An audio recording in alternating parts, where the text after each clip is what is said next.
Everybody was wondering, like, why do you call him Caviar Kevin? Makes me sound so bougie. So we're at the Four Seasons. They just keep bringing us shit. Like bottles of champagne, oysters, caviar. And then it kept coming. And Kevin just kept eating. Yeah, easily like 100 oysters. And then all of a sudden the bill comes. The bill comes and the bill's like $20,000. I just see Kevin like very politely get up from the table and like push his seat back and just leave the room. You ready? Ready when you walk. I spent time in the game. What's up, boys? What's happening? What's up? Everybody, welcome to the Simplistic Podcast. And today we have the legendary Kevin Rudolf. Let's go. Oh, yeah, baby. Go. Thanks for having me. So, the for show, those Kevin. who don't know, Kevin Rudolf is not only a rock star. How many records did you sell with Let It Rock? Curious. That's actually, this is going back to, downloads, digital downloads. I think it's 6 times platinum now. Sheesh. Wow. So What about ringtones? Because that was a thing then. I feel like know, you still right? fucking like. We were just I talking bet about you this. never got paid for a single. I I bet think you we never did. got paid for a single ringtone. I think we did do like 1 million ringtones. I bet Wow. you never got Yeah. paid That's for it, did you? insane. I don't know. It all goes into the machine. They're like, oh yeah, we don't know. Yeah, like ringtones, digital downloads, stream. It's all.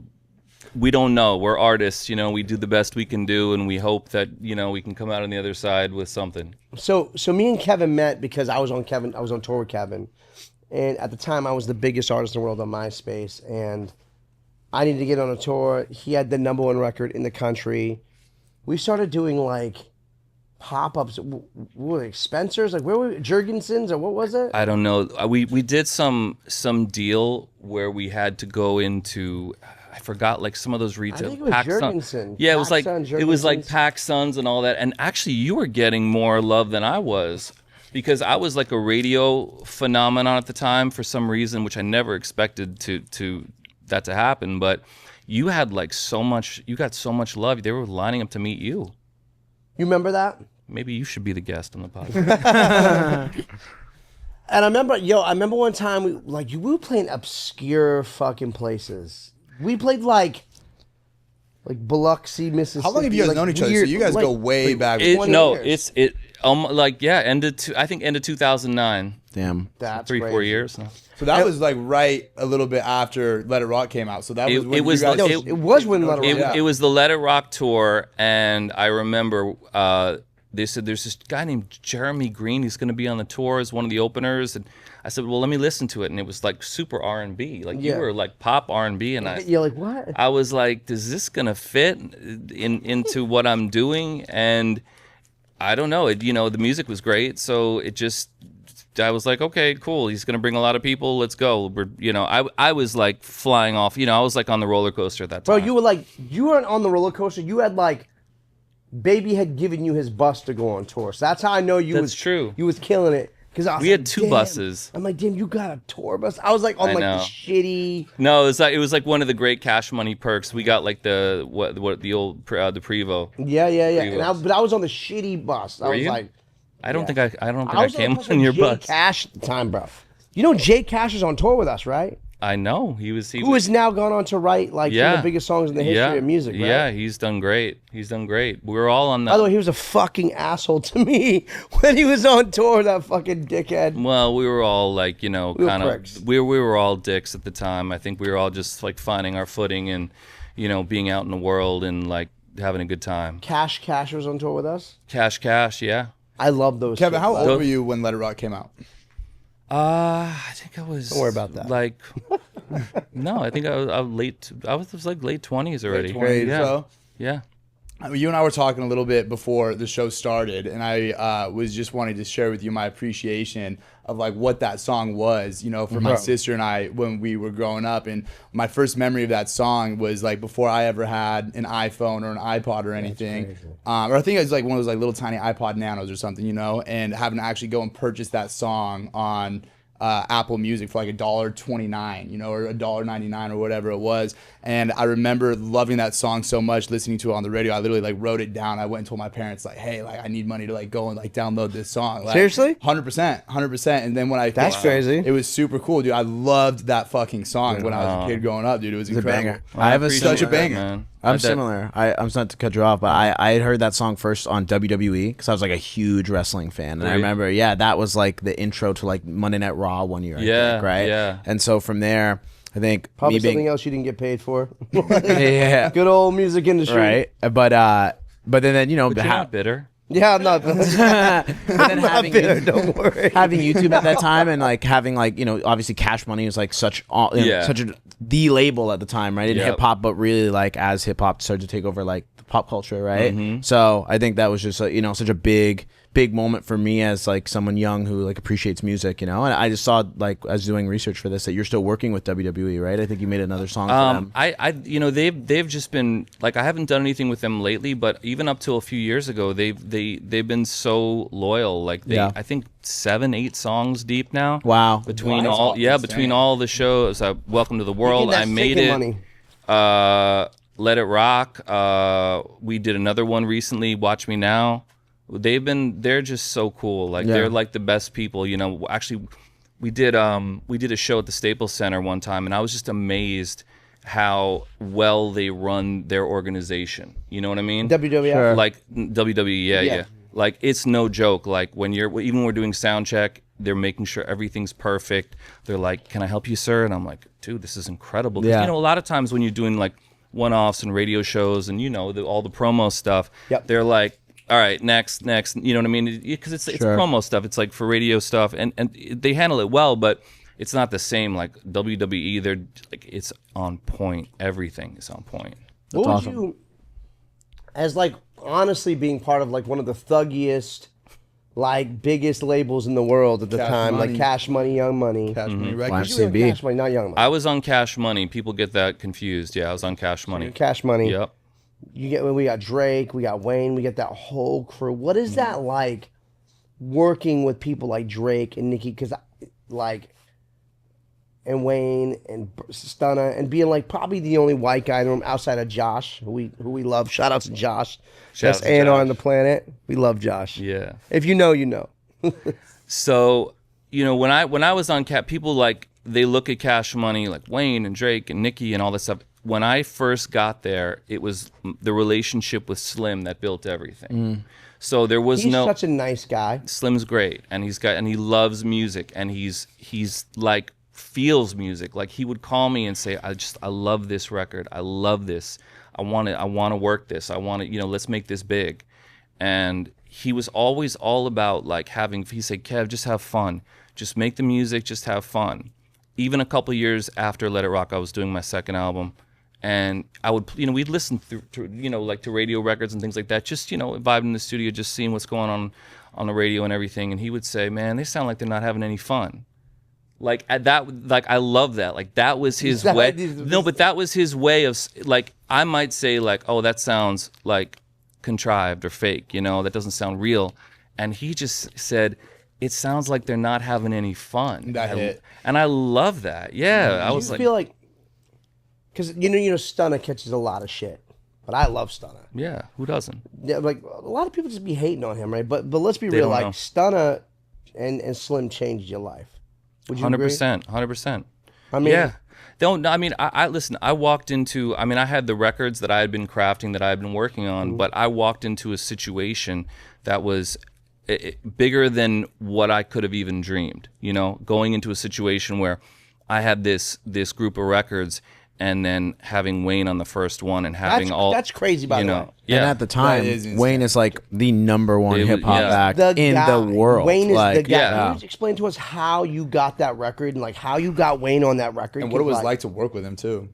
You know, it started out as I was making these records, you know, in a bedroom. I was probably one of the first bedroom producers or artists. You know, it's so common now. Yeah. But back then, if you went to a major label, they'd always say, you know, "Oh, well, you know, we I think it's great, but maybe we could have so and so come in and, you know, just kind of bring it to the next level." Like that would be completely common back then. Yeah. There was no way like a major label was going to make the investment in you just off the rip, off of just your own creativity.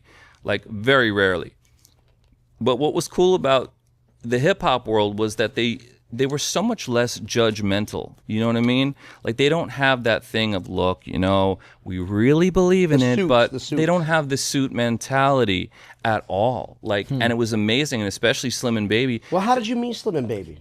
Through Josh. Through Josh, But because how did Josh hear you? Josh was he had moved down from Virginia. He was my roommate.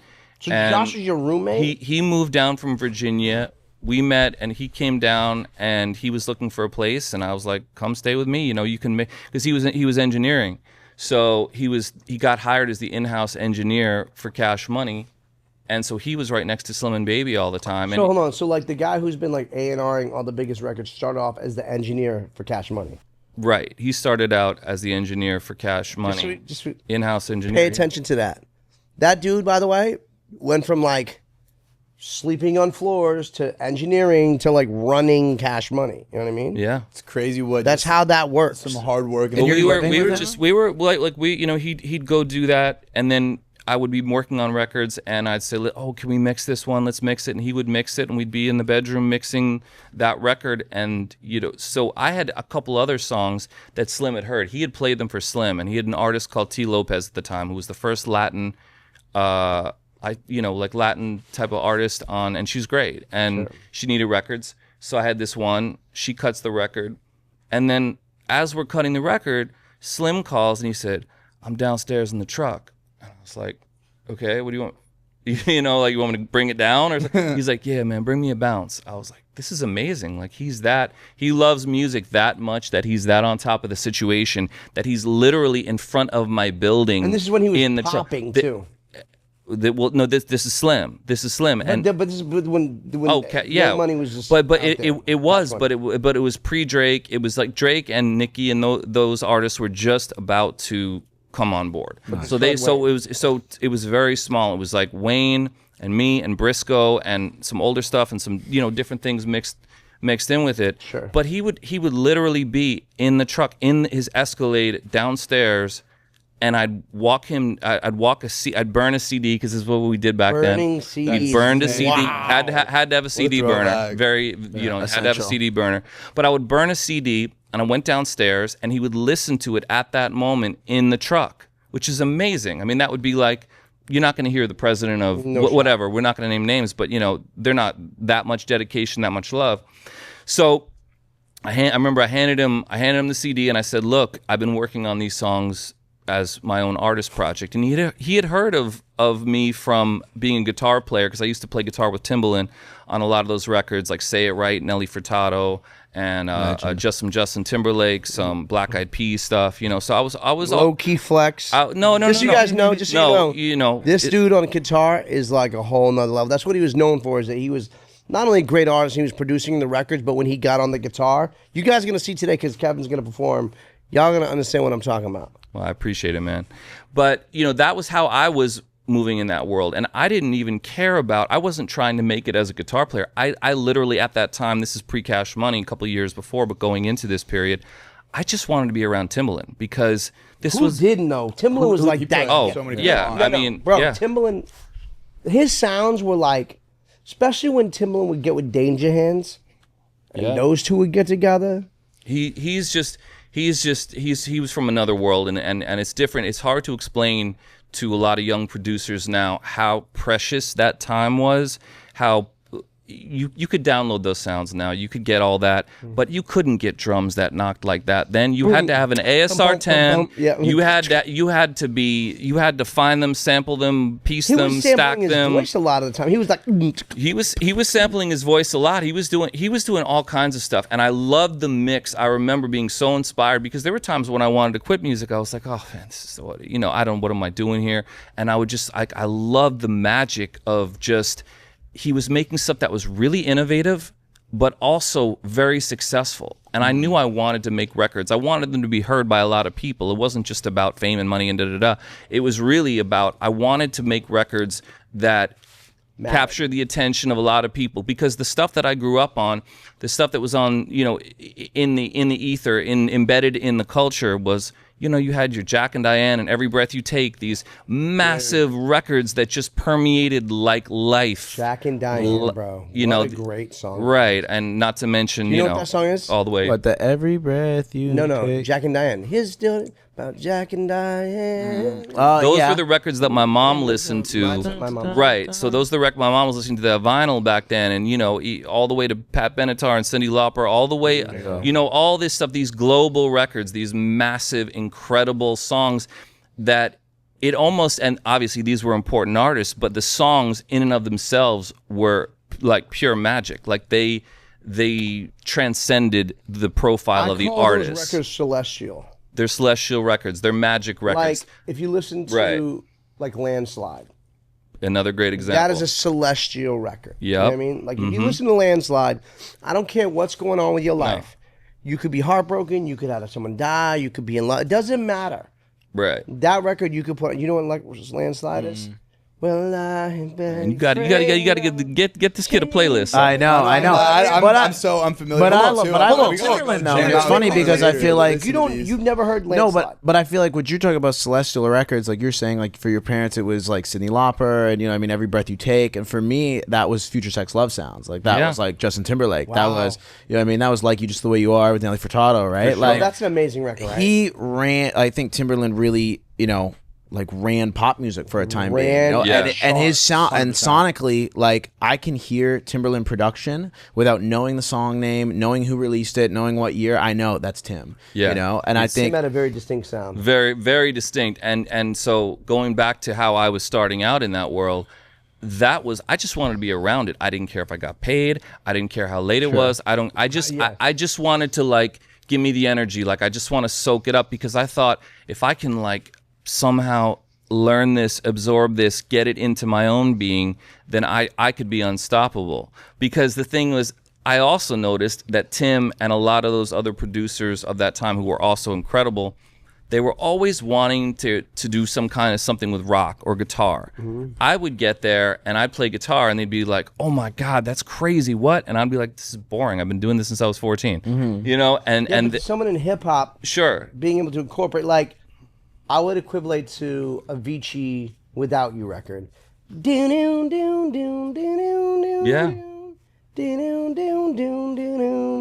But you could play that like that. But it's like anything. When you've been doing it, it's not exciting to you. But when it feels like it's something other. So I thought if I can just like somehow get those drums, that sound, that bounce, and then I could do what I do on top of that, then that's how I was going to forge my own way. So I don't think it wasn't calculated like that. But when you just need to be around something, like you just like, ooh, I love that. Like I need to be in that energy field. I need to listen to that. I need to see that. I need to go to that concert. I need to be around that person. Somehow by that happening, you intuitively know that you're going to receive information that's going to really change your life. So you're with him. Right. You're working, you're doing guitars. Just and it was very much here and there. Yeah. Okay.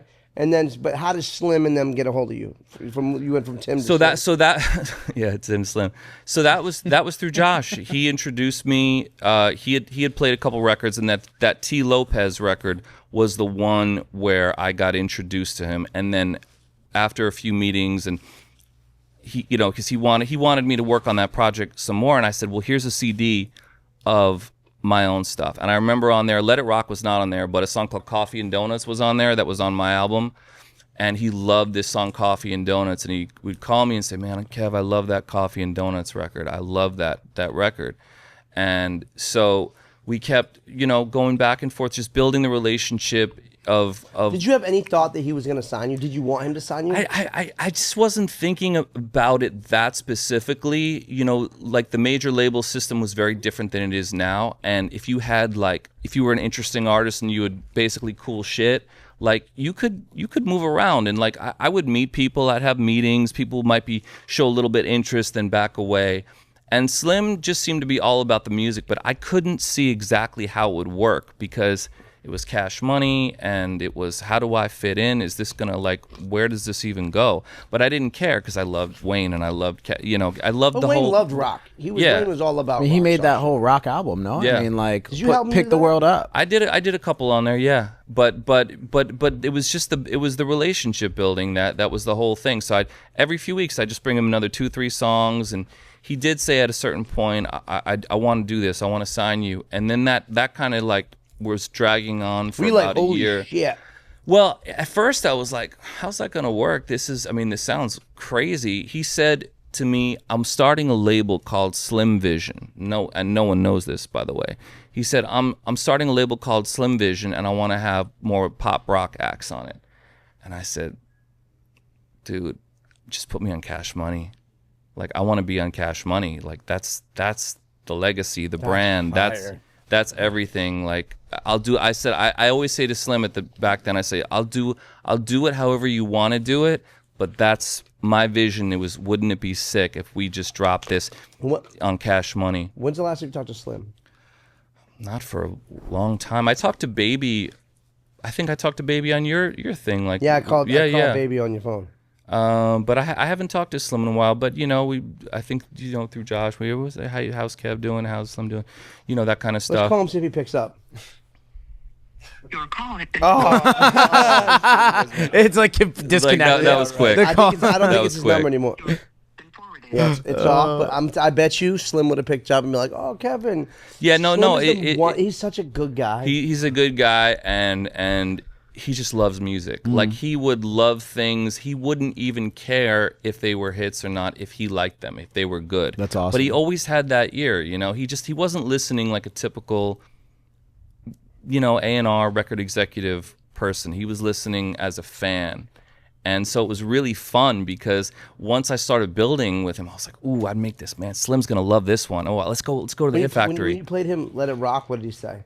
He loved it, but it was part of like 3 songs. And what happened was, when I say 3 songs, I remember it was like No Way Out, Let It Rock, and another one. I can't remember which one it was. And I brought him those 3, and he usually just like loved, oh yeah, Kev, these are great, And so I remember what happened. We were going to drop In the City, which is the first song on In the City, the album, and it's like a real kind of, in my mind, it was like 99 Problems. It was like this grimy kind of Zeppelin, but like funky, but slow, but grimy.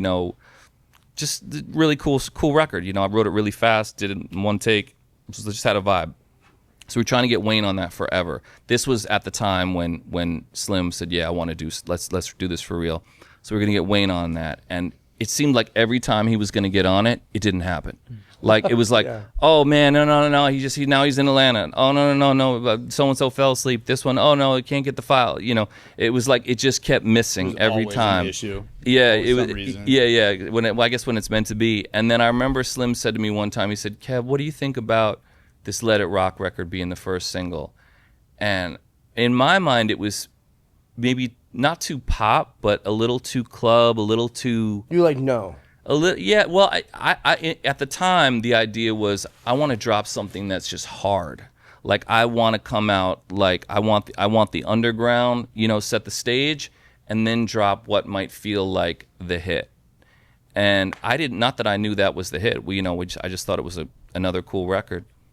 And Slim said, I could see you guys rocking out in the video and the whole thing. I got this vision. I said, you're backing it. Like, I always believe in all my records that I bring to you, whatever you want to do. And that night, I remember he called Wayne and he said, "Dog, I need you on this one." And it was like probably midnight. And he was also doing T-Pain's "I Can't Believe It" that night too. I remember. I love that record, dude. And, At what point did you realize? Hold on. I want him to finish this story. So you. No. So this actually cut you probably. off. No. You're good. So, like 6 o'clock in the morning, we're still there, and we get the files from Wayne. You must be like, oh my god. I was like, jittery, nervous, excited. Like just. It was a moment. It was a moment in time. So we listened to it, Wayne's World, Planet Rock, all that. I was like, oh man, this is sick. We, real loud in the mastering room and everything. We listened probably 8 times, at least 8 times. And then we let it run out. And then he does, "I'm back like I forgot something." We didn't even know the second verse was there. We literally did not know. I mean, this is me, this is Josh, this is Slim, this is and a couple of people in the room. We didn't even know there was a second verse. You're like, wait, what? And when I heard that second verse, I was like, we got 2? It was... you were like, you knew, come on. When you heard that shit, because I remember the first time I heard that record, I was like, this record is fucking a smash. And when Wayne came in that Wayne's World, Planet Rock, I'm like, oh God.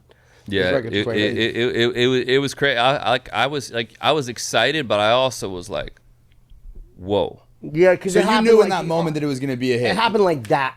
It's the magic. I just thought like this is really happening. This is happening. Did you think that it was ever going to get to be as big as it did? Like, did you know that it was good, but you're like, I don't think that this is going to go nuclear like it I didn't know, but I didn't think it would be big in the way that it was. Like, I didn't envision top 40 radio. It's FM playing it. Right. So what happened was when we were doing the video that morning, we were in Atlanta at the soundstage, and this is the video that everyone's seen with the all the effects and everything, the lights, the whole green screen thing.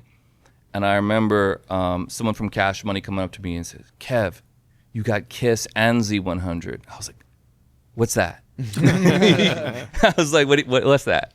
I mean, I was aware of that stuff, but I was in like indie world, hip hop world. I wasn't thinking about Z100 and number one most added to top 40 this week on WXYZ. That's fucking crazy. I wasn't even thinking like that at all. Like that was like, what? That would be like someone saying, "Oh, your record's blowing up in the Philippines." You'd be like, "Oh, sick, that's cool." No, he had no. It's not that he didn't care. No disrespect to the Philippines. Just didn't saying, understand somewhere that is other than where you are. No, he didn't understand the level of Kiss FM and Z100, which are the biggest pop radio stations in the world. And do you think that's why that record worked? Let me explain what happens, guys. When you get a record on Kiss FM, that record then travels across the United States like that. Yeah. Because all of these other smaller stations, they pay attention to what the big dogs are doing. Sure. So as soon as that record went in rotation, every single PD, which is program director, heard this record, was like, "Oh fuck, I gotta add this record." And before you knew it, it was like an atomic bomb. You become like the crest of that wave that just is driving the whole thing. So it's crazy. Recently, me and you was able to link up in Miami. Yes. Right, and we had a run-in. Well, we didn't have a run-in. I went, so... You had a run-in. No, you was a part of that run-in. Because you fucked this up. You ate all the fucking... Oh, God. Yo, you know the story? We were talking about this on Is this the FaceTime when we were on Caviar the story? boat. Yes. Wait, Spence, you want to tee up this story? I don't know the context? story. I just heard about Caviar. Okay. Yeah. So everybody's like, why do you call Kevin It's a good transition, by the way, from Let It Rock to Kevin. I know. And Z100 to...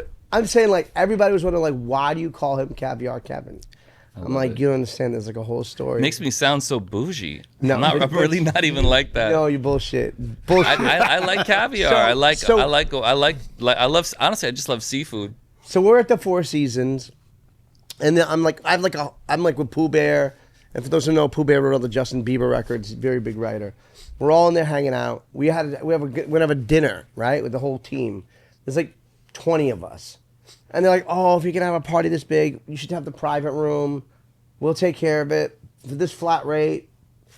It's all in." I'm like, "Cool, all in, no problem." So we go in there. They give me the price. I'm like, "That's fine." So we go in there, and like, they just keep bringing us shit. Like bottles of champagne, like oysters and fucking caviar. And I'm like, "Wow, goddamn, like this is they're like really looking out for us, right? Like this is like the real deal. Like this is definitely worth it." I think they said it was like $1,500 for the whole whatever. And I was like, "Well, that's nothing." And then it kept coming, and Kevin just kept eating. And I'm like, "Yo, Kevin, you really like?" Well, I mean, what were they gonna do? Throw it away after they brought it? I mean, that wouldn't be cool. They're not gonna say. He must have cleared like I was fighting for it too. he must have cleared like 4 things of caviar and like They're this big. easily like 100 like. You make it oysters. sound no. Well, yeah, I do love oysters. Yeah, oysters. Yeah, I Like love easily it. like 100 oysters, and then all of a sudden the bill comes. So there was like all market price. Yo, shit. the bill comes. It wasn't on. The bill comes and the bill's like $20,000. $20,000. Wait, what happened to the 1,500? No fucking Yo. way. And I was like, Half of it's from just I was like, caviar. "Oh, these dudes got you." And Kevin's like, I just see Kevin like very politely get up from the table and like push his seat back and just leave the room. No, but not like to fuck me. Just be like, "I'm not in this." You know what I mean? Very polite. Yeah, I don't know. I probably had too much caviar. I was feeling a little too. I was feeling, you get a little seasick, you get a little wavy. You know what I mean? So I get ghetto in situations like this because I'm like, don't want to be taken advantage of. So I'm like, "Hey man, this is not what we talked about. This is 20 racks. We're not spending 20. Like, what the fuck do you think this is?" And like, "Oh, sorry, sir, you have to pay for it." And I said, "Let me explain something to you." I said, "You see him over there? I point to Kevin. He goes, yeah. See how he's nice and calm? I was like, yeah. I was like, I'm not that. I'll flip this motherfucker upside down. I did not. And I was like, I will go crazy in this bitch if you think you're going to just rip me off 20 G's. I turned it into the 5 seasons. And Kevin got like, he was like, yo, Jay, you are so ghetto right now. Like, you are so ghetto. I was like, Kevin, I think we ate like $30,000 worth of oysters. Like, what is happening? So what happened? No, they fixed the bill.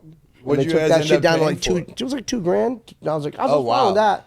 But you ain't about to fuck me and like pull the old Miami shuffle on me. $20,000 for some oysters. No, Fucking bro, it crazy. was a crazy bill. I was like, I you took no part of it. paid the bill? This is Kevin. Kevin's like, yeah. He's like, he looks around. He's like, But that wasn't. But I that don't wasn't. want That wasn't nothing to Kevin do with Rudolf. that. Dude. Yo! That was Caviar Kevin. Come on, Caviar it's a different. Kevin, so that's it's a what- different I person. didn't know. I mean, we were, it was a festive. no, he wasn't trying to stick me with a bill. He's just like, I'm not involved. So you were at Well, I was just like, hey, you want to come to this thing? I was like, sick, yeah. Didn't realize they were 20xing for the caviar. Yeah. Yo, I hate Did when you that ask for happens. caviar when you were at Joey's earlier? What's what? Joey? Yeah. No. No caviar over no, Joey earlier? No. It's a damn shame. It's probably yeah, not he don't do $20,000. that when No, it's him. It's like, no. God. But him and Wait, his so son. not Before a for the bill. podcast. I mean, not before a podcast. Yeah, but Because you don't want to be getting motion sickness over here. No. No, but him no, and we his got- son we will got sit it, down the and clear couch. out like 100 oysters together, him and his son. Bro, I fuck with oysters. I clear 100 oysters too, bro. Easy. I totally get it. I don't know totally how you get it. I can would have do a the same half a thing. dozen. I mean, that's just torture. See, I can't. That's the warm up, I bro. can't do oysters. Dude. I love oysters. Oysters, Bro. I can do Even mussels. Oysters, Rockefeller. That bro, you shit get like tastes the like- cheese Oh, that's and cooked. shit. Ocean That's water, cooked. right? I mean, different vibe, but either way, you know, I'll have them both ways. Kevin. You'll have them I both ways? love both them. ways. I love What them. do you, so Oysters, Kevin had a slam. panic attack when I showed him how crazy the AI music I was making. He's like, I was like, Kevin, you want to hear some hits? And I played. He's like, these are fucking good. Yeah. I'm like, yeah, I made these in seconds. He's like, what are you talking about? So I showed him. He was like, So wait, let me Yeah. ask you actually about that too, because you mentioned that you came up with Timbaland, obviously, and that he's he was a close collaborator. I think he's under like a lot of flack right now for using Sono. Is it right? no, he's not using Sono. He's just co-signing it. Okay, he's co-signing it. Well, I thought he was using it on stream. I thought he's like going on live stream and like making AI He's music. just gotta Probably show love. is. People like look. Timbaland is ahead of his time. Probably just okay? adapting to But the let me new be very generation. clear. Sure, but I'm just saying he's clear for getting everybody. some flack for it. So like, how do you feel like in terms of using AI in the like creative process in music? Do you think it's a tool? Do you think it's like not human? Like, what's your stance on it? Here's what I think. I Here's what you thought. Now tell me. what you yeah, think now after what I showed after you. the oysters. I think for like use case music creation, it's an amazing tool. For example, let's say, you know, hey, we need this kind of record or this kind of sound for a video game or a commercial or this piece of marketing content, like those things like that. I think it's amazing. And and I feel like it's totally okay to use, because usually you're giving someone like that kind of brief, hey, we need this for that. Like back in the day, you know, I would like knew someone in an ad agency and they say, oh, we need this like song, like, you know, this vibe with this, and then you go, okay, sure, you know, you go try to make it and you send it back and you hope you get the spot, you know. They're like, but. So I think this takes care of that. Great. I don't think recorded music is going anywhere, as in you will not see any artists anymore because of this. However, you will see many artists because of this. That's exactly right.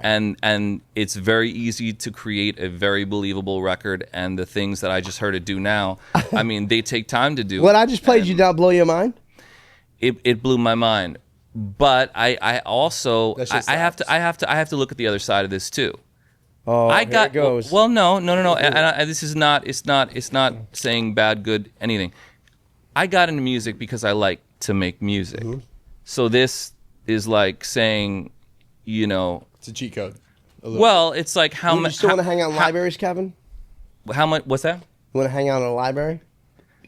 I like libraries. Do you see what I'm saying? Though the Yeah, issue, no. The issue is that AI is not going anywhere, and people better get used to it. I get They it. better get used to it, because like it's gonna change the music industry. It's changing it now. It's definitely changed. I honestly, like, the stuff I've seen and heard in the last 10 days is probably a world difference than, you know, a month ago. Sure.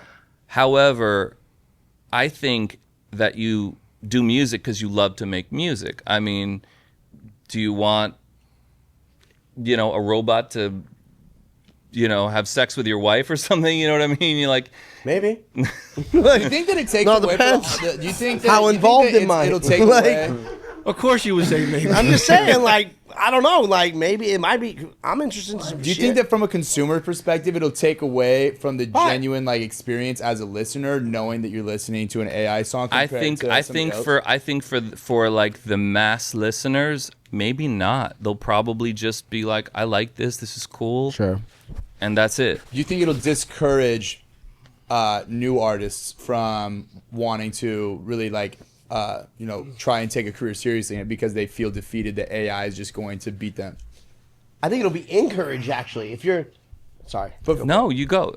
I think like no, I'm not sure. We're not even sure what I think. I would say the answer to that is I hope not. yeah, Because then what are we doing? Maybe it'll make music more special and people will connect more with the artist because they know that they're not using AI. I don't know how it's going to roll out. I mean, things seem to be getting more and more convenient, easier and easier. I don't know if it's benefiting society. I mean, I look at a lot of new technology overall. I mean, back in the day, whatever, 100 years ago at this point, the airplane was like a real game changer. Sure. Right? Okay. Before you were in your horse and carriage in your wagon. Now you're flying and you're eating, Caviar. steak. You're eating caviar and you land in Paris in 6 hours. Yeah. So but there's so much technology now, and it seems to make everyone's life incrementally cheaper, easier, more convenient, but somehow suck a little bit of experience and substance out of that. I'll tell you what. So it's tricky. I am the fucking Max Martin of making records with AI. I'm not joking. Well, it's perfect. You just have to type into AI. I am Max Martin. No, it doesn't really work like that. People think it works like that, but it doesn't work like that. And I would challenge any producer to go up against me in putting a record together, me using AI and them producing their own record, and say who has a cleaner, better sound. And I bet that I could probably outperform most producers. Me. And you've been producing for 30 years. I have no doubt that But that's the difference. It's Some girl who's like 300 pounds, who doesn't want to be seen, can create her own AR character and put her records out and make millions of dollars and never have to bother anybody. But I also do think it it's also terrible discourages at the same the young time. musician out there who may, maybe 20 years ago, if they heard a Kevin Rudolf song and loved the guitar strings on it, would go, damn, I want to do that. I want to pick up a guitar and learn how to do that. Now they can just go to a program and go, make me something that sounds like Kevin Rudolf. That So I kinda do, puts me off, right? I do agree that it will definitely kind of- make creating like easier, but I don't know if it will make it more like genuine. I feel like we will lose some maybe superstars, some real, talented musicians in the future because they could have gone and learned to play guitar, but why would they? Because they could just go give AI what they want to do, right? That could be the sad It's result. called evolution, guys. Like, sorry. That's I don't know, evolution. but the thing is, where do we draw the line here? There I is mean, no should drawing- we just sit in a bathtub and have our Neuralink in control? I Yes. mean, we should do nothing. Yo, We welcome should, to evolution, baby. Let me explain something to you guys, just so you guys are very clear on this. AI is going to do 100 times what the Industrial Revolution did to the world. AI is going to change everything. AI is going to find the cure for cancer. AI is going to find the cure for AIDS. The cure for cancer is already out there. AI is going to, and as soon as we put in quantum computing with AI, forget it. It's out of here. Before you know it, the kids you have in the next 10 years will have a robot. They'll have a robot. In 10 years from now, your kids will have a fucking robot that will hold conversations. But what's the end game of it? Where do we land? Where's the end game for evolution at all? The apocalypse. Well, just tell me, where's the end game for evolution? The apocalypse. No, I just think You gotta talk more, dog. You just sit there No, I'm letting you guys have your. Spencer, what do you think? Spencer. What do you think about Not AI always on music? me right now. I mean, we're having a discussion about. I'm it. just saying, evolution. Where is Spencer? I literally No, can't I see. mean, I think it's a part that's happening. It's coming. You just got to be prepared for it, I think. But how would you rather, in the future, would you rather have your children listen to AI generated art, human art, or some hybrid between the two? What does it matter? Because I feel like art is from the soul. like the things that like science, physics, I just everything. made that's a record. describing- You know that it's like Dude, part of I it's just fake, made, just because you know? it's easier doesn't make it art. So just because it's easier doesn't make it art. So Okay. like a lot of music you listen to sucks and takes very quickly to do. But it's a lot of the music I listen to is made by quick. humans, though. Listen. But there's some of the stuff that your artists do. They throw an auto tune. They and all of a sudden it's a hit. It's a I hit missed that. to What you. does it sound like? But to me, that's trash. But that's why music is beautiful. That's why art's beautiful because it's subjective. That is why art I don't is need to objective. understand It doesn't your matter if it's a music, and you don't fucking need to understand robot my or if it's a music. 20-year-old kid. But I would like my art to come from humans. I feel like because it's We'll harder. get you- Well, used to that's it, baby. The good. world's No, changing. but that's great that you feel that way because hopefully more people will feel that way. I don't know. I mean, where does all this go? I think they're also separating two things too. One is the generation of the song. Are you talking about writing those records and having an artist, an actual human artist, sing them, or are you talking about just straight up AI generated video, AI generated photo? AI artist went #1 in country. Just so Yeah, you know. I think that's kind of not fully true because they did that on the digital singles chart, and you only have to sell like 3,000 singles. So someone puts up $3,000 to buy all the singles. Okay, I don't know. I'm not saying it's not true. Well. I'm just saying that that's not the actual chart. That's a chart that the media just went, oh my God, look. I think the biggest thing is like in the future it will probably be a hybrid of both. There aren't going to be people who stop making music from scratch, right? It's a Well, it already is. We use computers. We use Very true. auto-tune sometimes, all the time. We use all those things. true. So it's not as if we don't use technology. It's just a tool. I don't know. It's because it's also, again, it's a fine line because it's sucking all the information of all the past, so it can only do stuff that's referential. It can only take things that have existed already. You can't take risk. So, well, it doesn't know how because it can't find anything. You're never going to get anything fully unique. What You're you just going just to said- get new collages. What you just said made a lot of sense. So, for instance, when Queen came out and Bohemian Rhapsody, I mean, do you think that AI would understand how to make a record like that? They probably would if they referenced it. But would AI understand, like back then when Queen made that record, that was so revolutionary, you were like, what the fuck is this? Mm-hmm. Could AI make something that disruptive that was like never heard before It's a great question. without reference? I think if you listen, you know way better than I do. I mean, if you could, I don't think I think Most it people could don't. stylistically, perhaps, soul feeling wise. I don't know yet. It's hard to say because I don't know what to think of it yet. So you believe- So what would be the reference, right? Like, I mean, I think that's a really valid question because if you're gonna ask an AI, make a song that's like Bohemian Rhapsody, it would never know what that is unless it had already been created. And it's Let's had a data set. Yeah. Yeah, exactly. I think So that the AI is answer is trained on no, and data, So by I the think way. that kind of plays into it kind of answers the whole question, which is we still do need new artists to create new music in order for the technology to be able to do what it's doing. For now, though, because it's like as it evolves, as we get like artificial generated intelligence, like AGI, which we don't technically isn't here yet, but probably is on the way. Not technically. AGI is here. Well, to the consumer, no, there's let no me be very consumer-facing products that you can use that. AGI is But here. Quantum computing. so then, in that point, then it is. So in that point, it's like then a computer or a robot could essentially make music, right? But, and so you guys but are it missing has the a main reference factor. point, The main right? factor. It's of the main a hit factor. song. It's a feeling. It's a vibe. It's a creation of guys And sitting it around doesn't- like Right. this, Correct. It's a real life creating, and experience. vibing off of each other. It's energy. Absolutely. Yeah. Marvin That's Gaye, right. All the old I school mean, players. what makes something the thing or not? What makes a cover not as powerful as the original? What makes what? I can't. All I know is when I make something that I feel like, oh, this is it. Like you got that energy. That's a thing. Someone else may feel that way about their AI creation. Partly, I feel bad for them because they're missing out on all the fun and all the magic of making something and feeling That's like it. you brought something that into the world that didn't exist, and that feels special. That has power in it too. Don't forget, all this stuff. I see a lot of people on social media. How you promote this? If you have something that you made and you feel so strongly about it, like you believe in it so much, it will find its way out into the world somehow. You'll be talking about it. It'll be coming out of your skin. You'll be breathing it. It'll find its way.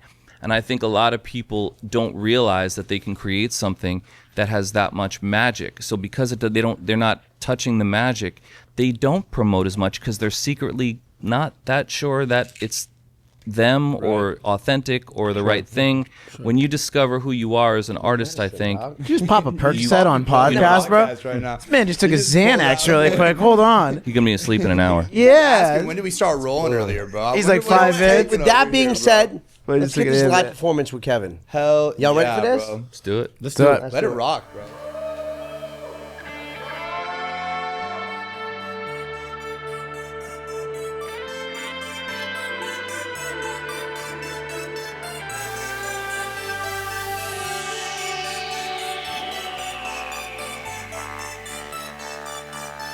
See your dirty face, hide behind your collar, but it's done in vain. Truth is hard to swallow, so you pray to God to justify the way you live a lie, live a lie, live a lie. And you take your time, and you do your part. When you read your pain,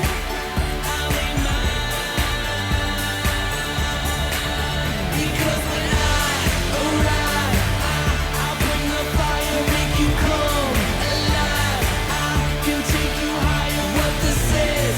For God, I must now remind you, let it rock, let it rock, let it rock. Now the son's disgrace, he who knew his father when he cursed. His name turned and chased the dollar, but it broke his heart, so he stuck his middle finger to the world, to the world, to the world. And you take your time, and you stand in line. When the game was yours, I got mine. Because when I arrive, I'll bring the fire, make you come alive. I can take you higher, what this is. For God, I must now remind you, let it rock, let it rock, let it rock.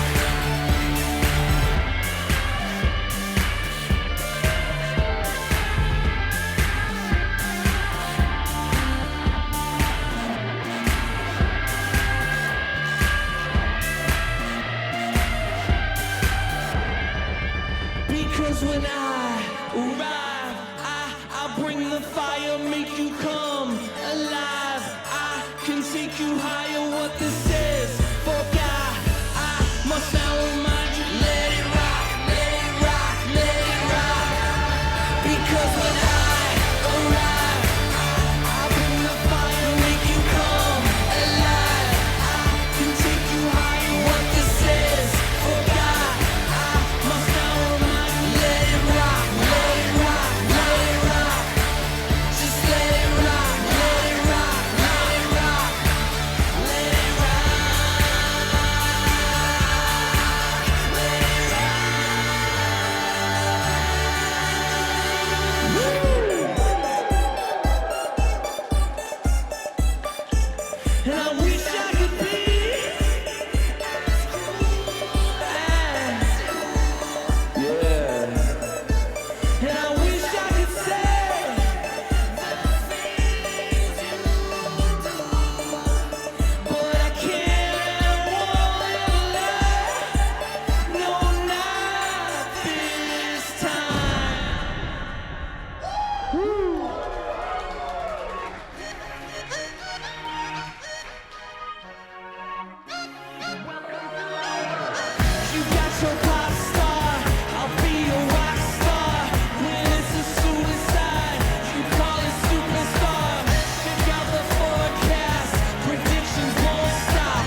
I made it. I look up to the sky, and now the world is mine. I've known it all my life. I made it, I made it. I used to dream about the life I'm living now. I know that there's no doubt. I made it, I made it. All from the city when no one believed in me, but I never gave up the fight. Yeah, but now I'm on top. I told you to let it rock. Now money's falling from the sky. I made it. I look up to the sky. Now the world is mine. I've known it all my life. I made it. I made it. I used to dream about the life I'm living now. But there's no doubt. I made it. I made it.